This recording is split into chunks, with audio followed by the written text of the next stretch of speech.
número de evangélicos cresceu exponencialmente nas últimas décadas.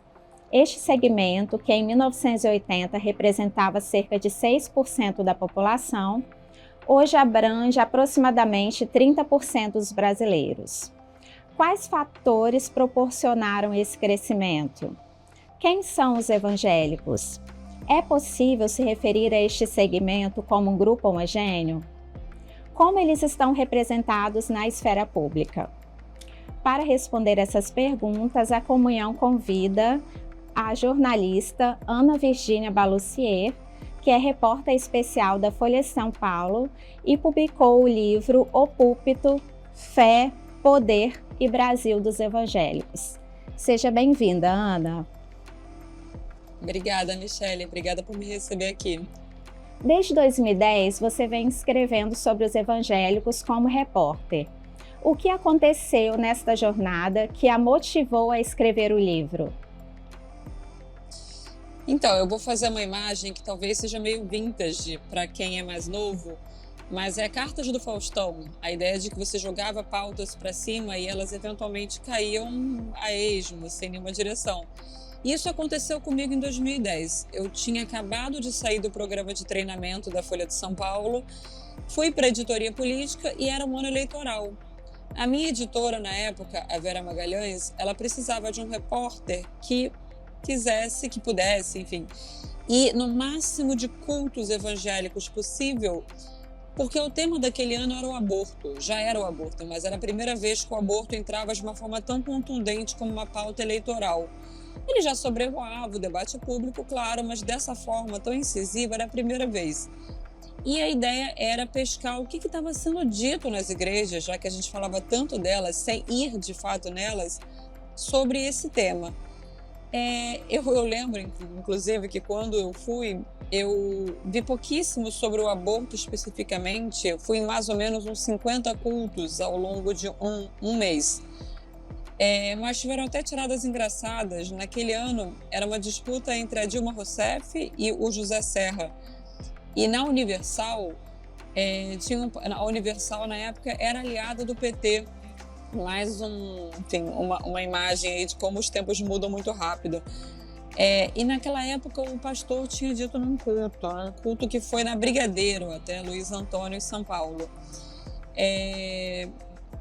Precisamos de uma vez por todas para o país não ir por serra abaixo. Era um trocadilho, enfim, bem chulo até, com a ideia de que a Dilma era a candidata da Universal. A partir desse momento, eu percebi que tinha um latifúndio de pautas, de assuntos, de análises que poderiam ser feitas sobre as igrejas evangélicas, que me pareciam muito plurais, e eu não via nas páginas de jornal, eu não via nos canais de televisão, a não ser os canais já de orientação mais religiosa. E foi eu, resumidamente, comecei a pesquisar o campo. E, ao conhecer melhor este segmento religioso, o que mais lhe impressionou? Olha, Michele, eu vou dizer que foi a pluralidade do segmento, mas, sobretudo, sua capacidade de customização, que eu acho que tem muito a ver quando a gente pensa em... Eu sempre recebo essa pergunta nos meios seculares, sabe? Mas como é que aconteceu? Como é que os evangélicos, de repente, vão ser, talvez em alguns poucos anos, a maioria do país? Eu gosto de falar que demoram anos e anos para que uma coisa aconteça da noite para o dia. E enquanto esses espaços seculares, essa elite intelectual secular não estava observando, não estava vendo de perto um fenômeno que atingia sobretudo a base do país, as periferias do país, isso acontecia a pleno vapor. E tem muito a ver, ao meu ver, com a customização da fé.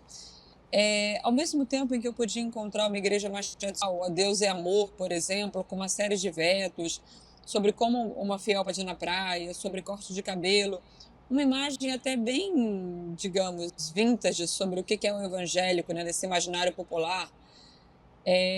Você tinha uma bola de neve, em que a prancha de surf era o púlpito, ou como eu cito no livro, e eu sempre dou esse exemplo, porque eu acho muito, enfim, tem uma piada muito boa acoplada a ele, que hoje você consegue ver culto para pets. Tem toda uma polêmica, claro, que veio junto com ele, porque a ideia de que um pet poderia ter uma alma, né?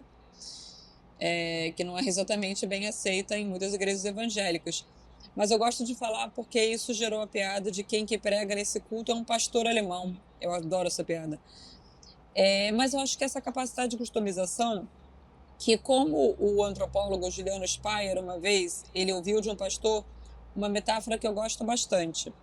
É como se a Igreja Católica ela fosse a Microsoft, um sistema operacional completo, bem estruturado, mas fechado.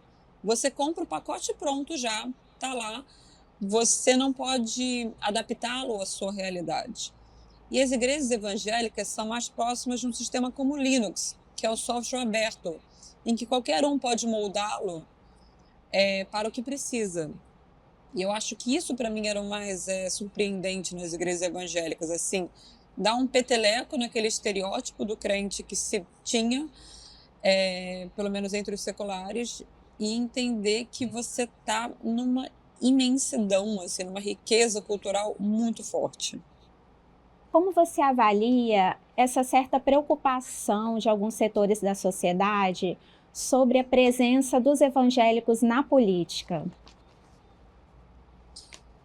Eu acho muito comum a gente escutar que os evangélicos não deveriam participar da política e sempre vem com um puxadinho argumentativo não muito convincente de que nenhuma religião deveria participar.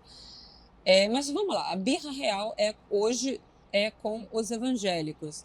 E aí o argumento é do Estado laico, de que o Estado laico não comportaria religião.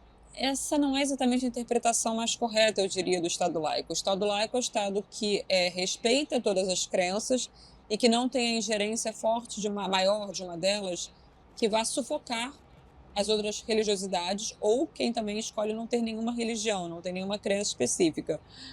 A gente pode lembrar que até o final do século XIX a Igreja Católica era a religião oficial do Estado e por quase todo o século XX ela permaneceu com o status soberano sobre as outras religiões, até que lá, enfim, no meados dos anos 80, você começa a mudar esse pendor, os evangélicos eles trocam um certo lema que acontecia, né, informalmente, que era crente não se mete com política, a política era vista como um território do diabo, e é uma ideia de que irmão vota em irmão, de que o evangélico deveria ocupar o seu espaço no mundo se não quisesse que o mal triunfasse.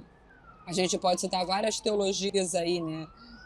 A teologia dos sete montes, a teologia da batalha espiritual, a teologia do domínio, várias teologias que acabam se relacionando com essa ideia de que, na verdade, o evangélico não deve se retirar, porque caso ele faça isso, é o mal que vai triunfar. Só que o que virou esse grande espantalho eleitoral para evangélicos? Justamente o lado mais progressista.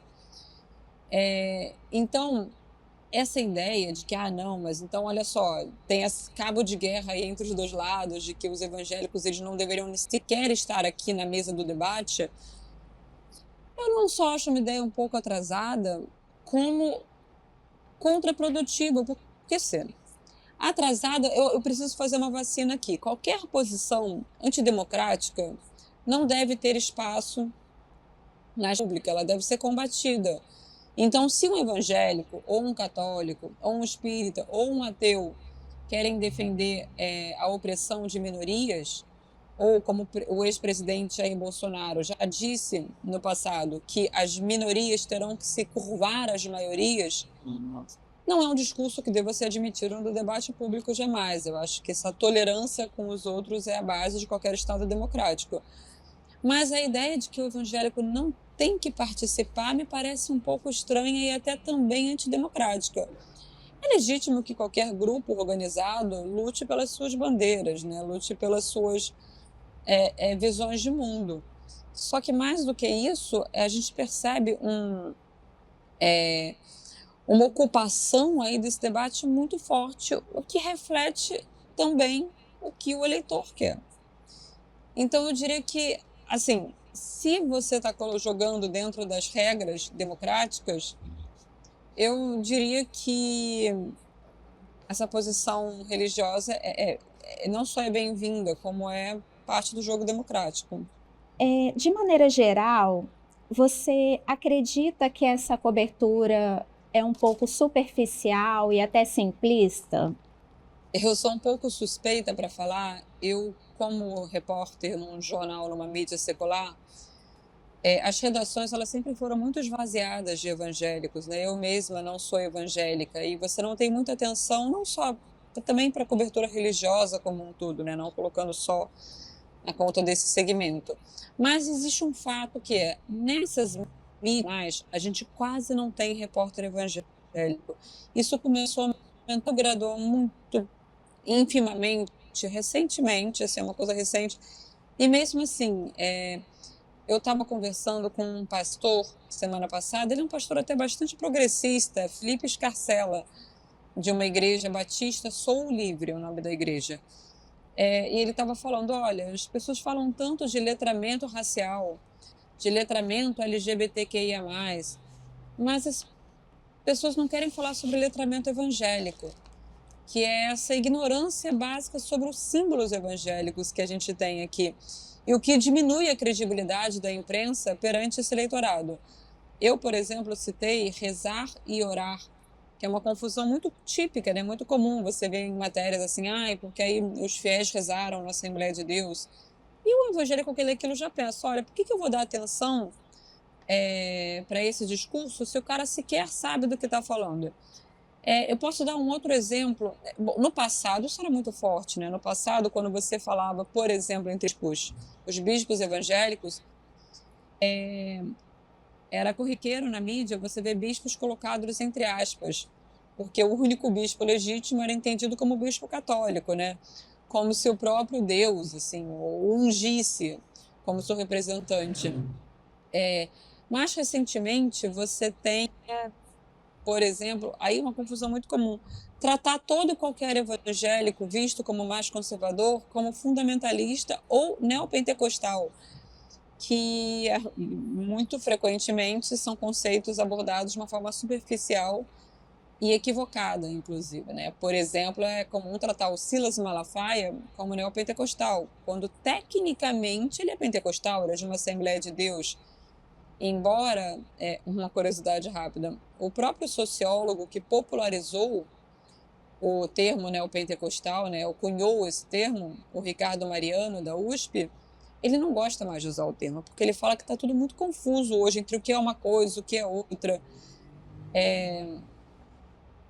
Mas aí eu acho que aí eu vou falar que não é exatamente má fé do jornalista, mas também ignorância mesmo. Como eu falei numa resposta anterior, incompreensão. Por exemplo, você teve uma vez, eu não vou fulanizar de falar nomes assim, mas uma denúncia sobre um ministério da Assembleia de Deus. Eu acho que era o Ministério Belém ou o Ministério Madureira, agora eu não lembro qual. E aí, não, uma denúncia correta, enfim, poderia ser feita, tinha valor jornalístico. Mas na hora de ilustrar essa reportagem, colocaram uma foto da outra Assembleia de Deus, do ministério que era ou ilustraram com uma foto da Madureira, quando a denúncia era sobre o Belém, ou vice-versa, não lembro agora. E foi, de novo, citando o Juliano Spaer, foi como ele comentou uma vez. Cara, é como se você fizesse uma denúncia contra o Flamengo e colocasse uma foto do Vasco, sabe? Ou do Corinthians e colocasse uma foto do Palmeiras. Então é o tipo de coisa que vai minando a credibilidade jornalística. Mas ao mesmo tempo eu acho que isso está mudando um pouco, assim. Eu acho que tem mais gente interessada no jornalismo em decodificar e compreender o segmento. Agora, Ana, voltando no que você falou sobre a pluralidade, né, dos evangélicos, apesar desse segmento ser bastante plural, você observa algumas características que são comuns a todos os evangélicos? Quando a gente pensa, obviamente, na generalidade de falar em todos, é sempre muito complicado. Porém, dito isso, é óbvio que você vai ter algumas características que vão ser um fio condutor para a maioria do segmento. Teologicamente falando, eu acho que mesmo, enfim, você tem, obviamente, as históricas e tal, mas você tem um apego à Bíblia, uma leitura da Bíblia no Brasil, enfim, sobretudo o Brasil que é dominado, né, pela ala pentecostal das igrejas, muito forte. Então, essa ideia de que Deus afiançar na Bíblia visões de mundo. Só que, politicamente falando, existia muita diversidade entre os evangélicos até pouco tempo, né? Enfim, eu sempre dou como exemplo, só como estudo de caso, 2010, na eleição de 2010, que foi quando eu comecei a pesquisar o segmento, se você pegasse as 3 grandes Assembleias de Deus, em Belém, Madureira e também, enfim, o Ministério Santa Mara aqui em São Paulo, uma delas estava apoiando José Serra, do PSDB, a outra estava apoiando, a Madureira apoiava Dilma Rousseff, do PT, e uma terceira apoiava a Marina Silva, que era candidata na época. Então você ainda tinha isso. Hoje não, você tem uma convergência muito maior aos candidatos de direita, que alguns serão como direita radical, ao bolsonarismo também. Em 2018 e 2022, os evangélicos deram em torno, no segundo turno, 7 a cada 10 votos para Jair Bolsonaro. E lembrando que a base evangélica é sobretudo mulher, negra, de classe baixa, o que a princípio, só por esses 3 fatores de identidade, tenderiam a votar no PT. Mas quando entra a identidade evangélica, a inclinação à direita, a direita bolsonarista, é mais forte. Mas isso, obviamente, na política nada é estanque, né? Quando você pensa na eleição de 2024, na eleição de São Paulo, aqui municipal, que você trouxe o elemento Pablo Marçal, dividindo no primeiro turno os votos evangélicos com o prefeito Ricardo Nunes, o prefeito que tinha o apoio de praticamente todos os grandes pastores de projeção nacional, projeção regional. E você tinha o Pablo Marçal, que, ao contrário, era muito criticado, inclusive, por vários pastores. Ele se envolveu numa briga ferrenha com o Carioca, mas, enfim, também uma pesada aí, Silas Malafaia. E você tinha ele muito forte também, por exemplo, por uma série de motivos que a gente até pode falar aqui depois. Mas isso mostra que, mesmo esse elemento comum na política, ele não é fixo, né? Ele é muito fluido, assim, ele pode mudar muito rapidamente. Você escreveu um capítulo intitulado Conversão. E nesse capítulo você traz alguns relatos de pessoas que se converteram e como a conversão tem um impacto pessoal e também na relação do convertido na sua comunidade. A partir desses testemunhos, como observa os efeitos da religião evangélica na sociedade brasileira? Quando eu escrevi sobre era uma curiosidade pessoal minha, né? Porque mais do que tudo, mais do que as análises sociológicas, antropológicas, políticas e culturais, você tem o indivíduo. E o indivíduo que pode, em algum momento, ser arrebatado para dentro das igrejas evangélicas. Muitas vezes uma escolha mais racional, assim, mais lúcida, digamos, e muitas vezes essa descrição do arrebatamento, que é muito poderosa, muito potente. Então, eu acho que primeiro a gente pode separar nesses 2 polos, né? Assim, essa dimensão espiritual é um pouco inalcançável em palavras, né? Como você coloca, uma experiência muito pessoal que cada um tem de por que você tem essa opção de fé. Mas, ao mesmo tempo, a gente pode falar sobre um elemento chave, que é a questão do laço comunitário que as igrejas evangélicas elas proporcionam para o convertido. Eu poderia citar vários exemplos, mas eu vou citar a deputada Benedita da Silva, do PT. Ela se converte nos anos 80, ela já tinha feito um aborto, ela tinha perdido tudo, o barracão dela. Ela morava numa favela do Rio de Janeiro na época, numa enchente. O irmão dela tinha acabado de se acidentar, tinha sido muito feio. Ela estava numa época, enfim, não muito feliz, num capítulo não muito feliz da sua vida. E aí ela passa na frente de uma igreja evangélica. E, de repente, a ideia de família que você, inclusive, tem quando você fala dos irmãos evangélicos, das irmãs evangélicas e até do pai, Deus, isso tudo é muito poderoso, como alguém que vai cuidar de você, uma comunidade.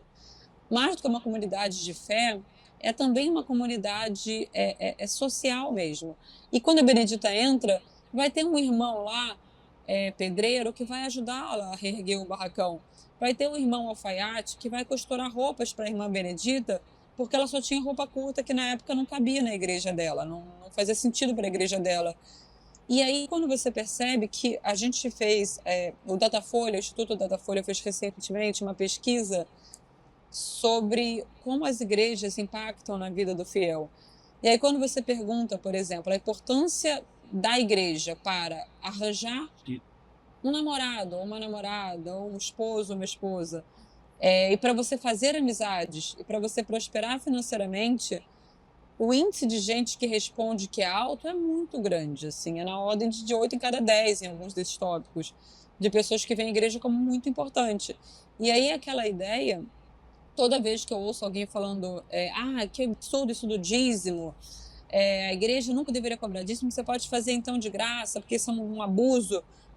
Não, obviamente abusos podem ocorrer, isso é importante dizer, mas sim, obviamente também tem um custo da obra, né, da igreja, seja na própria manutenção do templo, como nas obras de caridade, que a maioria das igrejas vai fazer. Você pode olhar como, olha, quando alguém está lá pagando um dízimo, se você pegar um olhar secular, assim, você pode falar, olha, mesmo é quase como se você pagasse um clube, uma mensalidade que, olha, o capital social que você ganha ao entrar numa igreja é muito forte. E o dízimo, de alguma forma, também é cimento daquilo, vale a pena. As pessoas, quando se convertem, entram numa igreja, a possibilidade delas prosperarem é altíssima. E você tem vários estudos que apontam isso. Geralmente é a mulher a primeira a ir para a igreja, né? E aí ela leva o marido, que muitas vezes podia beber demais, gastava o dinheiro dele lá, prosperar. Em vários casos de violência doméstica, até porque depois de beber, o marido ia lá e batia na mulher. Quando a família se converte, não que seja obviamente tudo, enfim, é um cor-de-rosa, claro, mas de repente você tem uma ideia de prosperidade diferente. E de repente o outro fiel, a comunidade, vai lá e arranja para quem está desempregado, ou consegue cestas básicas, ou consegue um tipo de suporte que o Estado muitas vezes falha em dar, e a Igreja Católica, que já foi fortíssima nessa seara, também vem sendo negligente em várias comunidades. E, para finalizar, para não ficar muito longa a resposta, e aí esse poder de capilarização, onde o Estado muitas vezes não consegue estar. Eu falo da Igreja Católica porque ela é o grande bloco religioso, fora os evangélicos no Brasil, né? E onde muitas vezes a Igreja Católica, com suas dificuldades de formar padres, de formar quadros novos, a sua burocracia, né, já que uma igreja católica ela está submetida ao Vaticano, então você não pode simplesmente abrir um templo, uma igreja em qualquer lugar. E a igreja evangélica não. Como eu falei, ela é o Linux, ela é um sistema operacional aberto que pode se adaptar a cada realidade. Então é muito comum você ir numa tribo indígena nos confins amazônicos e encontrar uma igreja evangélica falada na língua indígena original. Então essa questão, esse laço comunitário que é muito forte para esse fenômeno, enfim, acelerar cada vez mais no país. Recentemente, uma pesquisa Datafolha revelou que 8 em cada 10 evangélicos paulistas afirmaram nunca ter votado em um candidato indicado pelo pastor e 33% deles sequer concordavam com evangélicos na política. O que você acha sobre os evangélicos de forma geral? Eles se colocam alheios à política? Eu acho que alheios definitivamente não. Você tem um engajamento muito forte nas ideias políticas, seja pelas lideranças nacionais, né, que acaba irradiando para as bases. Essa pesquisa, inclusive, eu ajudei a organizar, né, a pesquisa do Datafolha. Eu acho que a gente precisa de alguma cautela para ler esses dados, partindo de um pressuposto que ninguém gosta de se ver como rebanho, né? Ninguém gosta de admitir que o pastor, a igreja, tem influência, tem domínio sobre o seu voto. Então, eu acho que o entrevistado ele pode falar uma coisa, mas na prática ele age não de acordo com ela. Ou você não veria tantas igrejas emplacando deputados, os seus deputados, os deputados da igreja, por exemplo, o Cezinha de Madureira, da Assembleia de Deus de Madureira, né, que já foi presidente da bancada evangélica. Você tem inúmeros exemplos, o Sóstenes Cavalcante, outro ex-presidente da bancada evangélica, que é da igreja do pastor Silas de Malafaia. Dito isso, esse certo cuidado que a gente tem ao analisar essas respostas, eu não acho que, não é nenhuma questão de ser lei ou não, eu acho que ele pode ser engajado, ele pode ser um ser politizado, mas o pastor não é dono do voto. O pastor, eu acho que existe uma inteligência muito forte do fiel, e muitas vezes, em ele chegar e pensar o que faz sentido para ele. Se o candidato, por exemplo, defendido pela igreja, ele pode votar. É óbvio que existe, enfim, pregações muito fortes que podem exercer algum tipo de influência, mas ela não é cega, não é uma adesão cega ao que o pastor diz. Porque ao mesmo tempo que muitas vezes você vê muitos candidatos eleitos, você também viu recentemente, nessa eleição de 2024 agora, a bancada religiosa, por exemplo, no Rio de Janeiro e em São Paulo, diminuir. O próprio pastor Malafaia não conseguiu emplacar vários candidatos seus, e aqui em São Paulo a gente viu um fenômeno parecido com outros nomes indicados pelas igrejas. Então eu acho que você tem uma autonomia mais forte do que pressupõe uma primeira impressão, talvez mais apressada. Uma característica que tem marcado as últimas eleições é a busca de candidatos e governos para conquistar o voto evangélico. A partir das suas pesquisas, como você vê o peso da identidade religiosa na definição do voto? Então, Michele, eu sei que tem muitos pesquisadores a quem eu respeito demais, que eles diminuem muito o papel, eles falam que não existe o voto evangélico. Concordo com ele se você pensar que a única coisa que vai definir o voto de alguém é a identidade evangélica.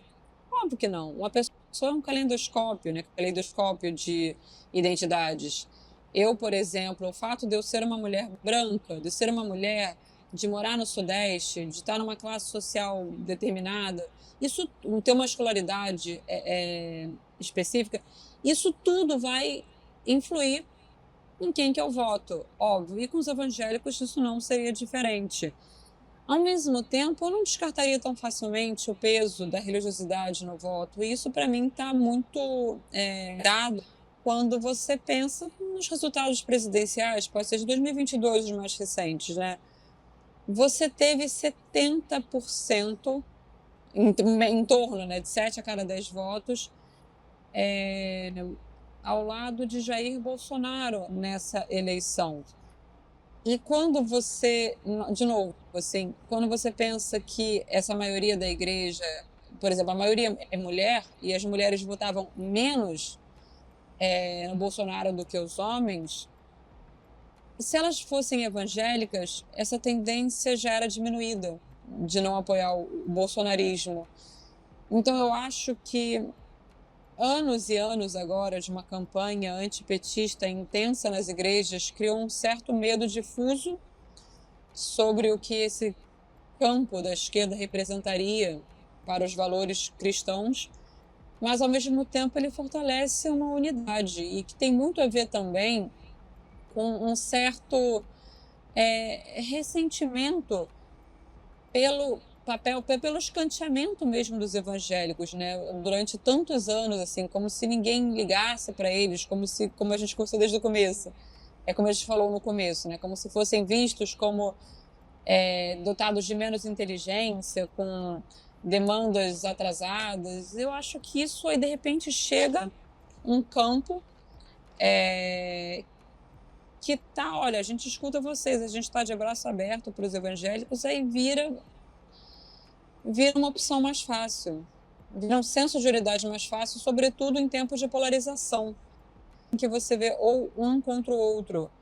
E aí você chega e vê um lado do debate falando que crente é tudo burro, que crente é um bárbaro civilizacional, da civilização, que não deveria existir como parte atuante do debate, e tem outro lado com os braços abertos. É muito fácil você ver como seu discurso vai se tornando sedutor, vai se alinhando para para essa convergência ideológica. Mas é óbvio que você tem muita pluralidade ainda. De novo, o voto evangélico, a identidade evangélica ou religiosa que seja, não é a única componente de um voto, mas eu acho que ela ainda é forte. Pelo menos a última década mostrou que a fé evangélica ela vai ser um fator importante na hora de definir um voto. Obrigada, Ana. E aí, curtiu, gostou? Curta esse conteúdo, nos siga nas redes sociais e compartilhe com outras pessoas.